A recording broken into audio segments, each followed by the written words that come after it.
جس کو اللہ تبارک و تعالیٰ نے اس وقت ملک و ملت کی خدمت کے لیے قبول کیا ہے، اور جو اس علاقے سے اپنی دینی، دفاعی، سیاسی اور سماجی خدمات انجام دے رہے ہیں۔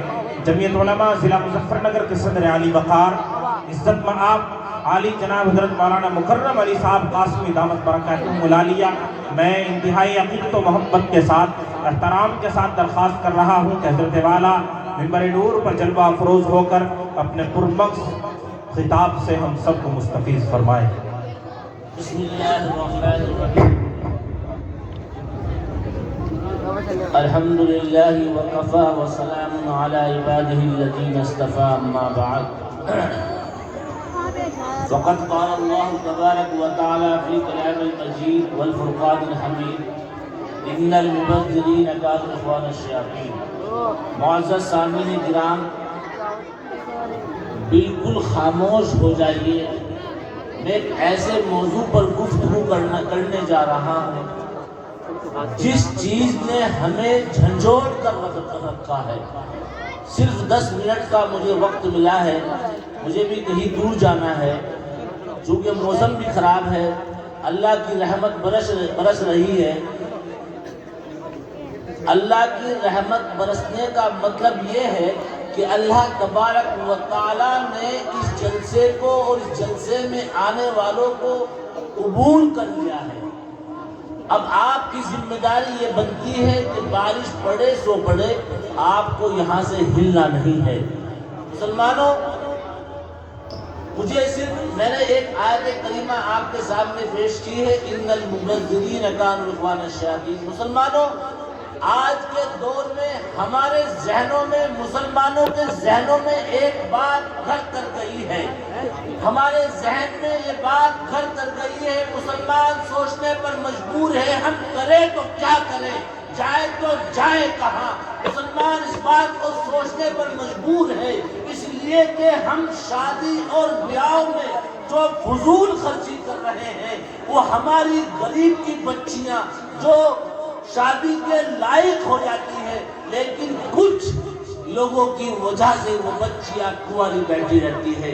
ان کے ذہنوں میں یہ بات گھر کر چکی ہے۔ مسلمان یہ بات سوچتا ہے کہ اگر عبد الرحمن اپنی بیٹی کی شادی میں 20 لاکھ روپے خرچ کرے گا تو عبد الرحیم جس کے گھر میں 20 دن کے بعد شادی ہے، وہ اپنی بیٹی کی شادی میں 30 لاکھ روپے خرچ کرے گا۔ اگر عبد الرحمن اپنی بیٹی کی شادی میں 2000 آدمیوں کا پروگرام کرے گا تو عبد الرحیم اس کو چڑھانے کے لیے، اس کو نیچا دکھانے کے لیے 5000 آدمیوں کا پروگرام کرے گا۔ اگر عبد الرحمن اپنے مہمانوں کو، اپنے براتیوں کو، اپنے آنے والے رفقا کو کھڑے ہو کر جانوروں کی طرح، ڈنگروں کی طرح کھانا کھلائے گا تو عبد الرحیم بھی اس ٹنڈن میں کھڑے ہو کر جانوروں کی طرح کھڑے ہو کر کھانا کھلائے گا، سنت رسول کو پامال کرے گا۔ اللہ کے رسول ارشاد فرماتے ہیں، حضرت عائشہ رضی اللہ تعالیٰ عنہ سے منقول ہے کہ اپنی شادیوں کو آسان بناؤ۔ اللہ کے رسول یہ فرما رہے ہیں، لیکن ہمارے ذہنوں میں شیطان نے ہمارے ذہن کو ایسا جکڑ لیا ہے، ہم لوگ ایسا دکھاوا کرتے ہیں، ایسے گانے بجاتے ہیں کہ جو غریب کی بچی، جو عبد الرحمن اپنی بچی کی شادی میں 20 لاکھ روپے خرچ کیے ہیں، جو عبد الرحیم نے اپنی بچی کی شادی میں 30 لاکھ روپے خرچ کیے ہیں، ان کے ذہن میں مسلمانوں یہ بات نہیں ہے جو تیرے گھر کے نیچے، جو تیرے برابر میں، جو تیرے مکان کے نیچے لتو اور پھتو کی غریب بچیاں بیٹھی ہیں، ان کا خیال کون کرے؟ مسلمانوں،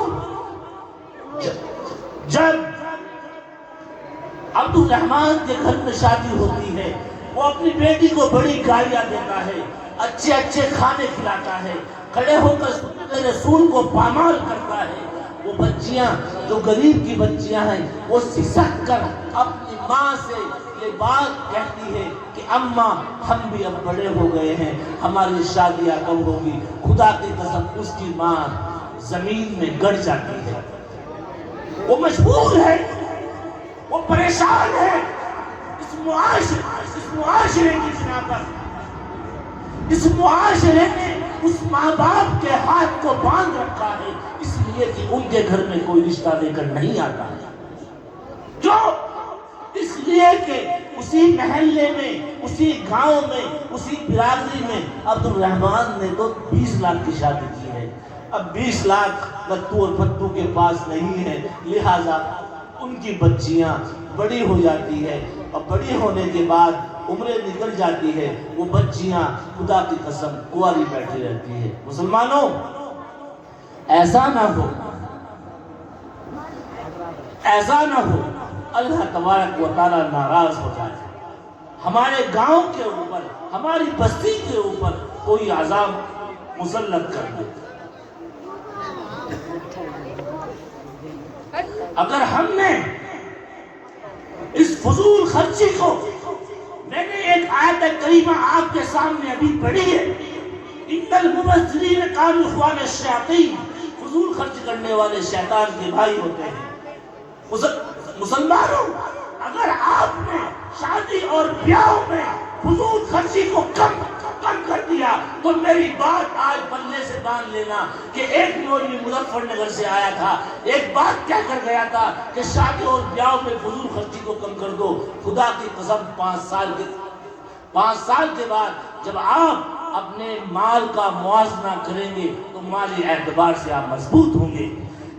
اس لیے آج جوان بچے، جوان طبقہ یہاں کھڑا ہے، آج اللہ کے راستے میں، اللہ کے لیے، اللہ کے اس گھر میں جہاں مہمانان رسول پڑھتے ہیں، یہاں کھڑے ہو کر یہ عہد کرو، یہ وعدہ کرو کہ اگر تمہارے ماں باپ تمہاری شادی کرنا چاہیں گے، تم اپنے ماں باپ کے سامنے ہاتھ چھوڑ کر یہ کہیں گے کہ ماں، اماں جان، ابا جان، آپ میری شادی کر رہے ہیں، لہذا آپ دکھاوا نہیں کریں گے، ہم سنت رسول کو پامال نہیں کریں گے، ہم اللہ کے رسول کی بتائی ہوئی سنت پر چلیں گے۔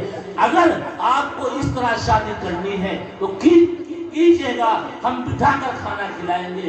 اگر اس طرح شادی کرنی ہے میں تیار ہوں، اگر آپ اس طرح شادی نہیں کریں گے، دکھاوا کریں گے، تو لہٰذا میں اس شادی کو قبول نہیں کروں گا۔